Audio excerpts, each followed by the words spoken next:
여러분 요즘 넷플릭스에서 트리거라는 총기 재난 영화를 하고 있습니다. 그 한번 포스터 이 김남길이 나오는 영화인데요.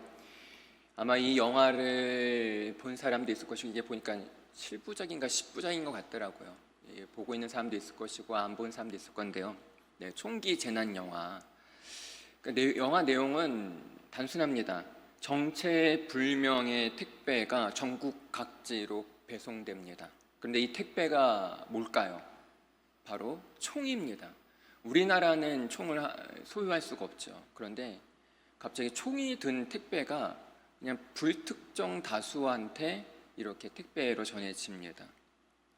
그런데 말이 불특정 다수지 노리고 이제 그 택배가 가는 거죠. 이런 사람들한테 많이 택배가 갑니다. 내 안에 막 분노가 쌓여 있어요.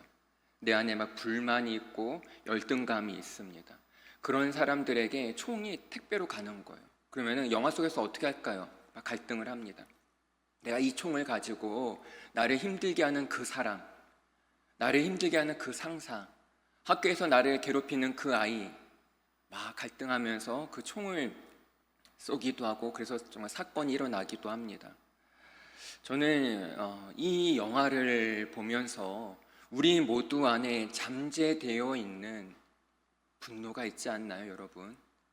내가 여기까지는 참고 있어요. 그런데 딱 이 순간 더 올라가면 터질 것 같은 그런 상황들을 다 겪을 것입니다. 뭐 직장이든 학교에서든 또한 그것이 집일 수도 있습니다.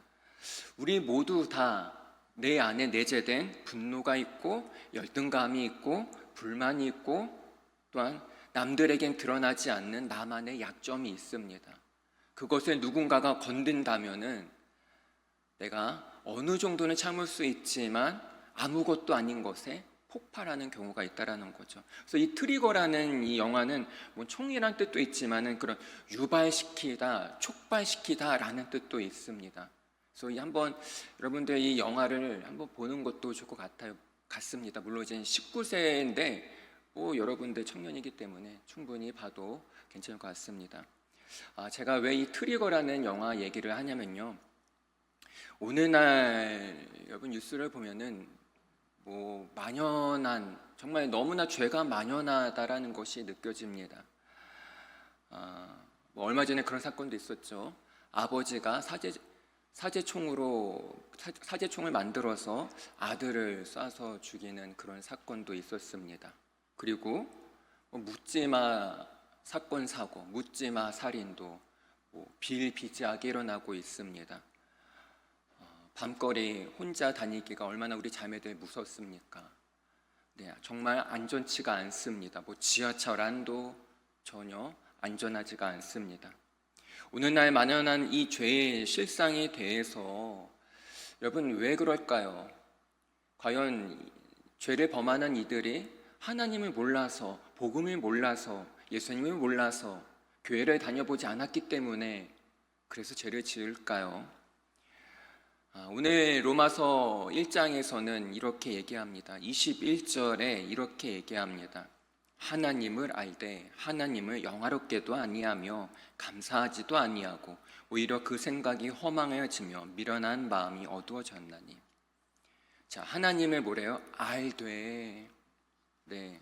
하나님을 몰라서, 복음을 몰라서, 예수님을 몰라서 죄를 짓는 게 아니라는 겁니다. 하나님을 알아요. 알지만 뭐래요? 영화롭게 안 해요. 하나님을 아는데 그 하나님을 내가 거룩하게 여기지 않습니다. 그 하나님을 귀하게 여기지 않습니다. 말씀을 귀하게 여기지 않습니다. 그러면서 뭐라 해요? 감사하지도 아니하고, 내가 하나님 알지만 감사하지 않아요. 그러다 보니까 어떻게 됩니까? 헛된 마음과 헛된 것과 마음이 어두워집니다. 여러분, 우리의 마음이 어두워지면 넓게 볼 수 없습니다. 어두워지면요, 그냥 눈앞에 보이는 것, 그것이 전부로 여깁니다. 그러면은 편견과 고집에 사로잡힐 수밖에 없습니다. 그러다 보면 오직 내 자신만 압니다. 내 자신이 처한 상황이 다고, 나만 힘들고, 다 내 자신의 입장으로만 판단하고 생각하다 보니까, 즉 자기만의 세계에 사로잡히니까 이렇게 범죄가 일어난다라는 것이죠. 자, 22절에 이렇게 얘기하죠. 스스로 지혜 있다 하나. 그러다 보니까 내 안에 갇혀 있다 보니까 내가 생각하는 게 가장 좋은 것이고 내가 행동하는 것이 가장 옳은 선택이라고 생각한다라는 거죠. 스스로 지혜 있다 하나 어떻게 된대요? 이것은 어리석은 것이다, 바보 같은 것이다. 이것이 계속 이렇게 진행되다 보니까 23절에 뭐라고 합니까? 썩어지지 아니 하나님의 영광을 썩어질 사람과 새와 짐승과 기어다니는 동물 모양의 우상으로 바꾸었느니라. 영원한 하나님의 영광을 세상의 온갖 것으로 대신합니다. 돈으로, 사람으로, 환경으로, 스펙으로, 내가 쫓고 내가 추구하는 것으로 하나님을 대신합니다. 그것이 바로 오늘날의 우상입니다. 즉 이런 거죠. 하나님의 영광을 드러내야 할 자리에 하나님께 감사해야 할 그것에 다른 것을 채워놓습니다. 하나님께 감사해야 되는데 내 자신한테 영광을 돌립니다. 내가 열심히 했기 때문에 이룬 거야. 이런다라는 거죠. 즉 내가 가장 많이 생각하는 것이 여러분 예수님이 되지 않으면 우린 모두 다 우상 숭배하는 겁니다. 예수님은요 여러 가지 중에 하나의 선택사항이 아니라 나의 최고의 가치가 되어야 합니다. 만약에 예수님이 내 삶의 최고의 가치가 되지 않는다면 그 삶은 우상 숭배라는 것이죠. 자, 그렇다면은 하나님이 이러한 세상, 이러한 사람들을 어떻게 하실까요? 응징하실까요? 처벌하실까요? 심판하실까요? 24절에 뭐라고 합니까? 그러므로 하나님께서 그들을 마음의 정욕대로 더러움에 모아사 내버려 두사. 여러분 가장 무서운 건요 하나님의 심판, 하나님의 응징, 하나님의 벌이 아니에요. 가장 무서운 거는 무관심이에요. 잘못했는데 내버려 두는 거예요. 죄를 지었는데 야단 안 쳐, 내버려 두는 거야. 가장 무서운 건 바로 무관심입니다. 내버려 두사, 내버려 두사. 그들의 몸을 서로 욕되게 하셨으니. 정욕과 음란이 등장합니다. 여러분 오늘 본문을 잘 보면요 죄의 부패의 발달의 과정을 볼 수가 있어요. 점점 죄가 어떻게 부패하고 죄가 어떻게 점점 커지는지 오늘 로마서 1장은 말해주고 있습니다. 자, 분명히 21절에서는요 하나님을 알되 하나님을 외면해요. 거기서 제가 시작되었어요. 하나님을 알지만 하나님을 모른 죄. 어느 정도, 이 정도는 괜찮을 수 있어요. 그렇게 죄가 시작됐는데 점점 죄가 더 부패해지고 점점 말씀으로 갈수록 어떻게 돼요? 그 죄가 음란해져요. 여러분, 2015년도에 어떤 죄가 폐지됐습니다. 2015년도에 간통죄가 폐지됐습니다. 간통죄가 뭡니까? 결혼한 부부가 바람 피우는 거, 결혼한 부부가 다른 이성과 성관계 맺는 거. 2015년 전까지는 이거는 간통죄로 처벌을 받게 되었습니다. 그런데 2015년에 이 간통죄가 폐지됐습니다. 자, 왜 폐지됐을까요? 성적인 문제는 개인적인 사생활이라는 거죠. 이것을 법이, 나라가 개입하면 안 된다라는 취지입니다. 여러분, 그러면 음란이 더 부패하게 되고 더 방탕하게 되고 그러면은 이 음란함이라는 것이 어떠한 죄로 더 변질되게 될까요? 26절에서 27절 말씀을 우리 함께 읽겠습니다. 시작. 이 때문에 하나님께서 그들을 부끄러운 욕심에 내버려 두셨으니 곧 그들의 여자들도 순리대로 쓸 것을 바꾸어 영리로 쓰며 그와 같이 남자들도 순리대로 여자 쓰기를 버리고 서로 향하여 음욕에 부릴 듯하며 남자가 남자와 더불어 부끄러운 일을 행하여 그들의 그릇 때문에 상당한 보응을 그들 자신이 받았느니라. 어떤 죄를 얘기하고 있습니까? 동성애를 얘기하고 있습니다. 동성애 또 한참 이거 이슈되기도 하죠. 세상의 가치관으로 보면은 불쌍해 보일 수 있습니다. 뭐 인권 유린이고 뭐 차별이고. 그런데 여러분, 성경으로 우리는 판단해야 됩니다. 26절에 뭐라고 하나요? 하나님께서 그들의 부끄러움의 욕심에 어떻게 하셨대요? 내버려 두셨으니까, 내버려 두니까 어떻게 됐대요? 동성애가 일어난다고 합니다. 하나님이 내버려 두신 결과가 바로 동성애라는 거죠. 여러분, 성적 타락의 끝은 동성애입니다. 너무나 우리가 정말 심각하게 생각해야 됩니다. 단순히 어떤 불쌍함, 뭐 그런 것들, 인본적으로 보면 그렇게 볼 수도 있지만 우리는 아니에요.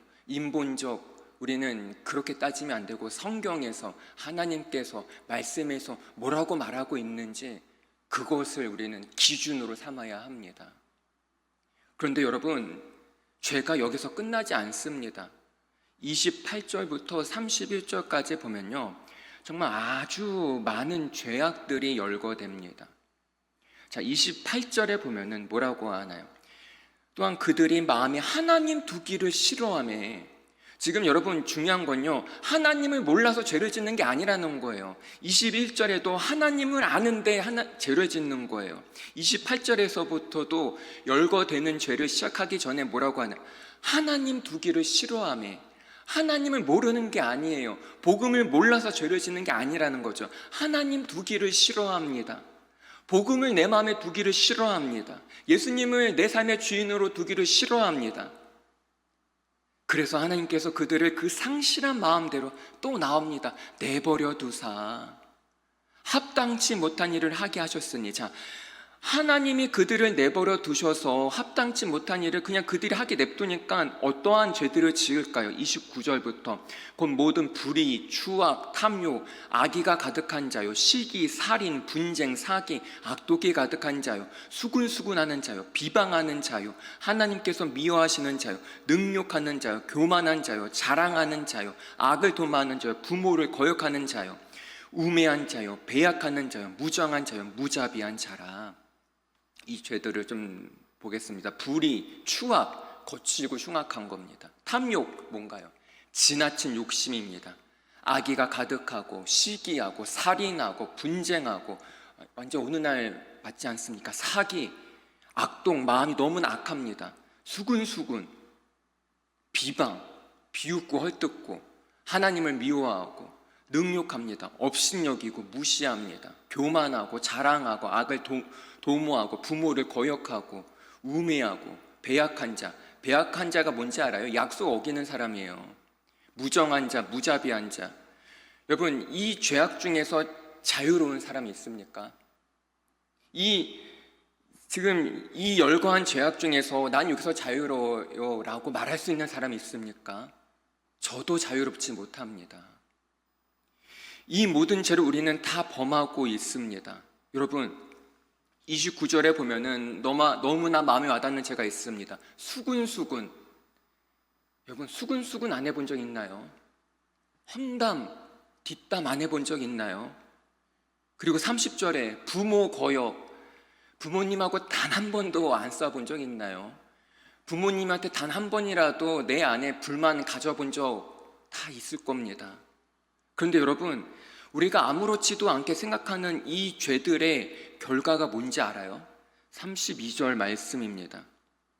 그들이 이 같은 일을 행하는 자는 사형에 해당한다고 하나님께서 정하심을 알고도 자기들만 행할 뿐 아니라 또한 그런 일을 행하는 자들을 옳다 하느니라. 우리가 아무렇지도 않게 생각하는 그 죄들, 물론 그래 죄야. 죄지만 이 정도는 가벼운 죄야. 수근수근거리는 거 뭐 그럴 수 있지. 부모 거역하는 거 내가 뭐 부모님 사랑하기 때문에 가끔 그럴 수도 있지. 여러분, 우리의 기준으로 판단하면 안 된다니까요. 성경의 기준을 봐야 돼요. 그런데 우리가 아무렇지도 않게 생각하는 그 죄악들의 결과가 무엇입니까? 32절에 사형에 해당한다. 너무나 놀랍고 무서운 말씀 아닙니까? 우리는 늘 우리의 기준으로 죄를 판단했습니다. 이거는 괜찮아, 이거는 아니야. 근데 성경의 관점으로는 제대로 들어보지 않았다라는 거죠. 여러분, 그렇기 때문에요, 우리는 상대방을 내 마음대로 판단하면 안 돼요. 아무리 옆 사람이, 아무리 내 직장 동료가, 아무리 내 학교 사람이, 아무리 우리 부모가, 우리 가족이 잘못한 일이라고 해도 그 사람을 판단해서는 안 됩니다. 왜냐하면 내 안에도 그보다 더 심한 죄가 있기 때문이에요. 요한복음 8장에 보면은 음행 중에 잡힌 여인을 사람들이 예수님께 끌고 옵니다. 율법적으로 보면 이 여인은 돌로 쳐서 죽어야만 합니다. 그런데 예수님이 그 여인을 보시면 무리들에게 뭐라고 얘기하나요? 너희 중에 죄 없는 자가 먼저 돌로 치라. 한 번이라도 음란한 마음 안 품어보지 않았다면, 한 번이라도 나쁜 마음 가져보지 않았다면 돌로 쳐라. 누가 돌로 칩니까? 그래서 한 명도 다 들고 있던 돌을 내려놓고 다 돌아갑니다. 여러분, 우리는 분명 세상 안에 살고 있기 때문에 수많은 이 죄들이 득실거리는 이 사회 가운데 우리는 살아가고 있습니다. 때로는 무엇이 선이고 악인지 구분 안 될 때가 많습니다. 이게 왜 죄인지 아닌지 점점 사탄은요, 교묘하게 우리의 사상과 매체를 통해서 우리의 가치관을 변화시키려고 합니다. 그러면서 이 정도는 괜찮고 이렇게 해도 잘 되는 것처럼, 마치 이렇게 하는 것이 성공적인 삶인 것처럼, 이렇게 해야 참된 행복을 찾을 수 있는 것처럼 아주 멋지게 아름답게 꾸미면서 우리를 유혹합니다. 그렇기 때문에 여러분, 우리에게 필요한 건 뭡니까? 말씀입니다. 말씀의 기준으로 오늘 이 시대를 바라보고 판단하고 결정해야지 내 생각으로 누가 그렇더라, 유튜브에서 누가 이렇게 얘기했더라, 그것이 기준이 되면 안 됩니다. 우리의 기준은 말씀이 되어야 합니다. 말씀이 기준이 되려면은 여러분, 정말 말씀을 계속 묵상해야 됩니다. 매일 한 절이라도 말씀을 붙들고 있어야 합니다. 그러면서 하나님, 내 힘으로는 이 세상의 가치관을 판단할 수가 없습니다. 나의 기준으로는 무엇이 선이고 악인지 구분할 수 없습니다. 내가 말씀을 붙잡고 나아가오니 성령님께서 내 마음과 생각과 언어와 행동을 인도해 주세요. 그러한 간절함으로 우리가 나아가야 합니다. 여러분, 성령의 눈으로 내 안을 바라봐야 하고 말씀의 눈으로 내 자신을 바라볼 때 그 누구도 미워할 사람이 없습니다. 그 누구도 정죄할 사람이 없습니다. 왜? 나도 똑같은 죄인이니까.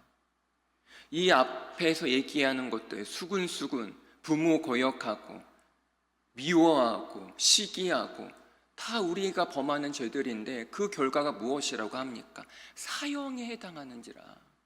얼마나 무서운 말씀입니까? 근데 여러분, 우리가 정말 그렇게 되던가요? 무엇 때문에 그렇게 안 됩니까? 십자가의 은혜 때문에.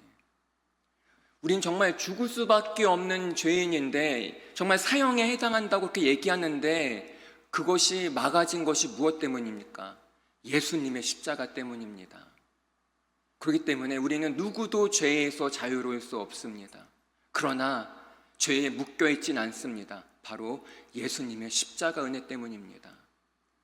나같이 늘 수근수근하는 나를, 나같이 부모를 거역하는 나를, 나같이 시기하고 질투하는 나를 사형에 넘겨주지 않고 십자가의 은혜로 살려주신 예수님의 사랑이 얼마나 대단한지 모릅니다.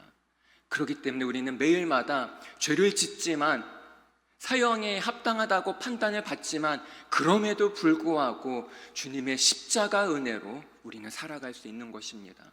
그래서 우리는 죄의 지배를 받는 것이 아니라 바로 은혜의 지배를 받아야 합니다. 말씀의 지배를 받아야 합니다. 그리고 성령의 지배를 받아야 합니다. 성령님이 어디 계십니까? 예수님을 믿는 내 안에 계십니다. 그 성령님께서 내 안에 얘야 오늘 교회 가야지, 예배 드려야지, 또 성령님께서 내 안에 기도해야지, 또 내 안에 사랑해야지, 용서해야지, 감사해야지, 네가 양보해야지, 참아야지, 그런 마음 주실 때 거기에 내가 순종하고 반응하는 거, 그것이 성령 충만입니다. 다른 게 성령 충만함이 아니라 내 안에 성령께서 주시는 마음에 내가 순종하고 그렇게 행동하는 것. 그렇기 때문에 성령 충만은 초신자도 성령 충만 받을 수 있습니다. 유치원생도 성령 충만 받을 수 있습니다. 여러분도 당연히 성령 충만 받을 수 있습니다. 아멘. 아멘. 내가 잘나서가 아니라 내 안에 계시는 그 성령님 때문에, 그 십자가 은혜로 우리는 늘 매일마다 성령 충만한, 말씀 충만한, 은혜 충만한 삶을 살아갈 수 있습니다.